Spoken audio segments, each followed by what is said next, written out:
Bienvenue sur Africa 24 dans cette nouvelle édition du QG News au sommaire de l'actualité.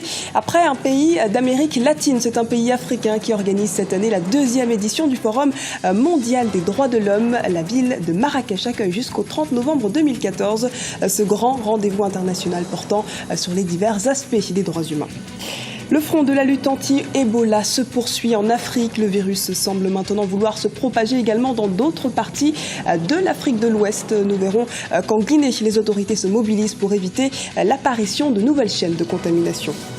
L'Égypte, de son côté, souhaite redynamiser son secteur touristique. L'activité reste au point mort à l'heure actuelle, notamment à cause des récents troubles politiques qu'a connu l'Égypte ces dernières années. Les professionnels du secteur espèrent une reprise du marché dans les prochains mois. Mais avant de développer ces titres, le Cameroun intensifie sa lutte contre le terrorisme. Une séance plénière spéciale est programmée ce jeudi après-midi au palais de Verne-Ngoa-Ekele. À l'ordre du jour, la lutte contre l'insécurité aux frontières et contre la secte islamiste Boko Haram. Des attaques menacent notamment le nord Cameroun. Le groupe islamiste nigérian met l'armée sous pression depuis plusieurs semaines et pourrait profiter de la saison sèche pour étendre encore son champ d'action. Issa Thioroma, ministre de la Communication, s'est exprimé à ce propos. Lorsque l'enjeu de la bataille, c'est la protection de nos frontières, c'est la protection de notre modèle sociétal, il va sans dire que c'est toute la nation, toute opinion confondue, derrière le chef de l'État qui se mobilise, qui conjugue les efforts. Ce n'est donc pas surprenant que l'Assemblée nationale, dans sa composition, dans sa diversité, décide donc, dans un premier temps, à témoigner gratitude et reconnaissance à son armée, et puis deuxièmement, apporter le soutien fort, sincère, massif au chef de l'État, chef des armées, comme je disais tout à l'heure, vent debout et en train de livrer cette bataille. Il y a donc une espèce d'osmose entre la nation et son armée. L'ex-président centrafricain Michel Djotodia passible de sanctions de la communauté internationale. Des experts de l'ONU ont recommandé au Conseil de sécurité de décréter des sanctions ciblées contre l'ex-président accusé d'entraver la transition politique à Bangui. Une liste d'une quinzaine de noms de cibles potentielles de sanctions est soumise au comité des sanctions et décidera du nombre et de l'identité des sanctionnés. Aucun délai précisé n'ont été fixés, mais la décision devrait prendre plusieurs semaines. Écoutons à ce propos l'analyse de Jean-François Akandji, éditorialiste. On peut dire que l'étau se resserre autour de l'ex-président Djotodia. Les experts des Nations Unies, lorsqu'ils font une telle proposition, c'est qu'il y a un début de commencement de preuve. On peut en donner deux lectures. Soit il y a des infractions dont on commence à avoir des éléments et on ne souhaite pas que les éléments de preuve disparaissent. Donc il s'agit de prendre des mesures dites conservatoires et la mesure qui a été prise est de cet ordre-là, en tout cas qui est demandée est de cet ordre-là. Il s'agit de geler des avoirs et d'interdire tout déplacement, mais pour l'instant, M. Djotodia n'est pas poursuivi, que je sache. On est dans cette phase-là. Mais il y a aussi une lecture politique possible qui consiste à lancer un message à tous les acteurs de terrain pour dire que les Nations Unies sont fermement décidées à poursuivre les personnes qui seraient soupçonnées d'avoir commis des infractions ou soupçonnées d'avoir commis des crimes en République centrafricaine. Deuxième édition du Forum mondial des droits de l'homme au Maroc. Un rendez-vous majeur pour l'ensemble des intervenants dans le processus d'universalisation des droits humains. Une occasion pour faire le point sur les principales avancées en matière des droits de l'homme dans le monde, mais aussi sur les contraintes qui pèsent aujourd'hui sur l'effectivité des associations des droits humains. Le point avec Marina Vanier. Ouverture ce jeudi 27 novembre du Forum mondial des droits de l'homme à Marrakech, un rendez-vous mondial des défenseurs de droits de l'homme et de décideurs politiques. Objectif, créer un espace d'échange pour une meilleure universalisation des droits de l'homme.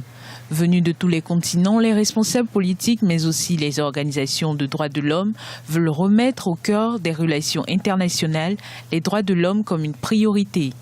Prévu jusqu'au 30 novembre, ce forum, qui en est à sa 2e édition, connaîtra la présence d'éminentes personnalités, sans oublier la pakistanaise Malala Yousafzai, prix Nobel de la paix. Plus de 150 activités sur des problématiques traditionnelles des droits de l'homme, comme par exemple les droits civils et politiques, la liberté d'expression, la liberté d'expression, mais aussi des problématiques émergentes, comme par exemple les droits de l'homme des personnes âgées, le monde de l'entreprise et les droits de l'homme. Il y a de plus en plus d'initiatives sur cette problématique, ou par exemple les grandes échéances sur l'environnement. 30 rencontres thématiques sont prévues à ce forum.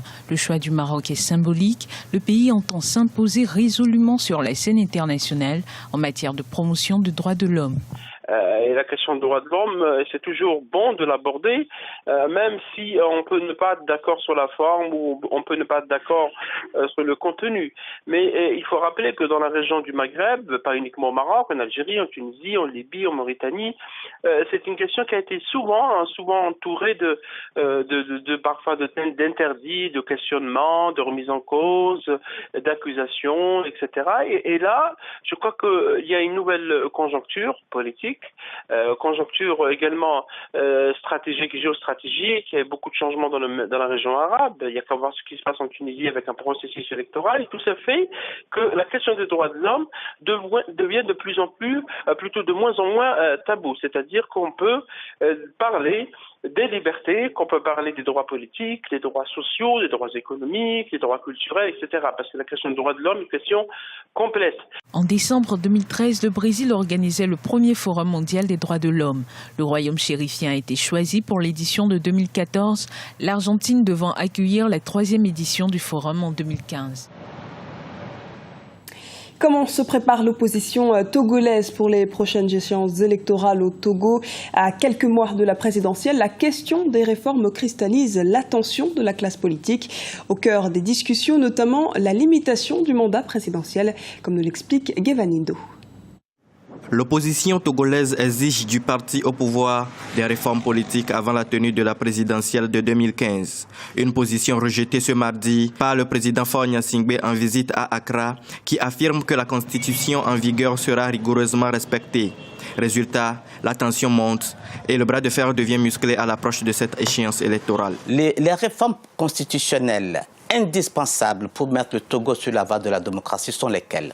Il faut revoir la Constitution, permettre à ce qu'on revienne, comme l'accord de Ouaga le stipule d'ailleurs, qu'on revienne à la Constitution de 1992, qui prévoit une élection présidentielle, n'est-ce pas, à 2 tours. Il faut revoir la composition de la Cour constitutionnelle, ça c'est les réformes institutionnelles, parce qu'aujourd'hui, la Cour constitutionnelle est totalement inféodée au pouvoir. Il faut revoir le code électoral, il faut revoir le fichier électoral. Face à ces pressions plutôt maintenues sur les réformes politiques, le gouvernement parle des efforts entrepris dans divers domaines de la vie publique. À l'ordre des réformes économiques, le rapport Doing Business 2014 classe le Togo à la 156e position sur 185 pays.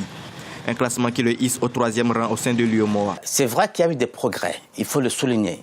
Mais c'est un progrès qui rentre dans le cadre, n'est-ce pas, du progrès sous-régional. Ça veut dire simplement que le Togo ne fait pas exception dans la sous-région.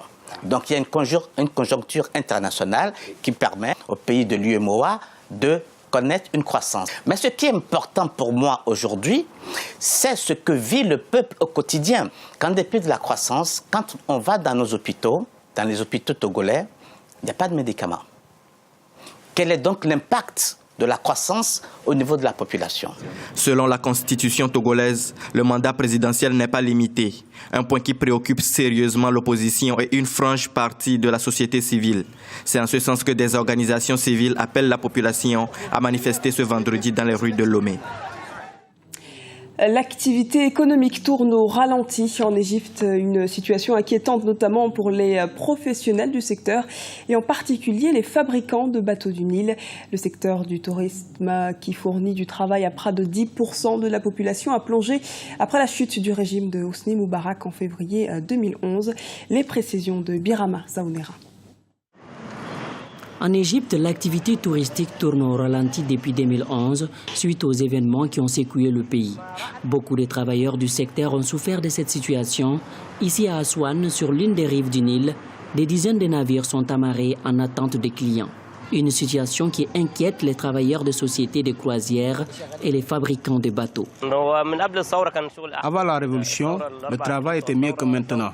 Les choses sont devenues très calmes au cours des 4 dernières années de la révolution. Le pays tout entier s'est arrêté, le tourisme s'est arrêté et les gens qui veulent faire des croisières sur le Nil ne le font plus assez. Le secteur touristique constitue une manne importante pour l'économie égyptienne. Il contribue à 11,3% du PIB du pays et rapporte 14,4% des recettes en devises. Des chiffres qui sont en baisse par rapport aux années précédentes. Cependant, il commence à reprendre ses marques malgré la crise qui prévaut au Moyen-Orient. En outre, certains rassurent les touristes et investisseurs étrangers sur la stabilité du pays. Notre pays, l'Égypte, est agréable et les gens de partout dans le monde viennent ici. Ils disent que le plus beau pays est notre Égypte. Les étrangers se sentent en sécurité ici et ils laissent leur sac et argent avec nous. Ils visitent les sites et reviennent les récupérer. En septembre dernier, le gouvernement a pris des mesures pour favoriser le retour de l'activité touristique. Il espère une augmentation de 10% du nombre de touristes d'ici la fin de l'année.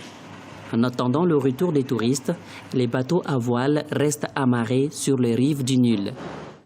La lutte contre le virus Ebola se poursuit en Guinée. Selon le dernier rapport de l'Organisation mondiale de la santé, l'épidémie de fièvre hémorragique semble enfin stabilisée. La bataille des autorités sanitaires contre la maladie est toutefois loin d'être gagnée. Continuer de faire respecter la période de quarantaine fait partie des grands enjeux. Reportage de Mohamed Lamine Solano, notre correspondant en Guinée. La réticence des personnes en contact avec des malades d'Ebola à observer une période de quarantaine plombe les efforts de riposte contre l'épidémie. Alors que l'intensification de la communication sur le virus devrait aider à rompre la chaîne de contamination de la fièvre hémorragique à virus Ebola dans le pays. Le président guinéen plaide pour un suivi régulier des personnes suspectées d'Ebola. Il faut que les gens acceptent que les médecins aillent voir les contacts. Si on ne fait pas ça, on ne pourra jamais finir la maladie. Si vous n'avez pas un contact, et s'il développe la maladie après, il va infecter tout le monde. Parce que nous sommes obligés d'utiliser la force. Parce qu'on ne peut pas attendre que les gens refusent le contact et que la maladie continue à nous fatiguer. Les dernières statistiques officielles dénombrent 2077 cas d'Ebola en Guinée. 1233 décès dus au virus depuis son apparition en début d'année. Selon des spécialistes, les mouvements de certaines personnes proches des malades d'Ebola favoriseraient la propagation du virus Ebola, même si la tendance de l'évolution de l'épidémie serait en baisse dans le pays. Cependant, certaines communautés nient l'existence du virus Ebola, ce qui explique la réticence des personnes suspectées d'Ebola à la mise en quarantaine. Vous avez des gens qui continuent encore à dire que l'Ebola n'est pas une réalité. Enfin, c'est quand même extrêmement grave. Ça coûte quoi d'accepter qu'on vienne prendre la température pendant 21 jours? Et plutôt, on prend quelqu'un en charge qui est contaminé, il a 80% de chance de guérir. Mais si on ne le prend pas tant, il n'a aucune chance de guérir. Et ça, je crois, il faut que réellement chacun de nous s'engage dans cette sensibilisation. Le président Condé annonce trouver des moyens humains et matériels pour intensifier la communication sur l'urgence du suivi des personnes suspectes d'Ebola et leur mobilité. Ces mouvements favoriseraient l'identification de nouveaux foyers de l'épidémie selon des spécialistes. À ce jour, 16 préfectures sur les 33 du pays continuent de notifier des cas d'Ebola. Ce journal a été réalisé par l'ensemble de la rédaction. Nous vous remercions pour votre fidélité. Retrouvez dans un instant une nouvelle édition du QG News sur Africa 24.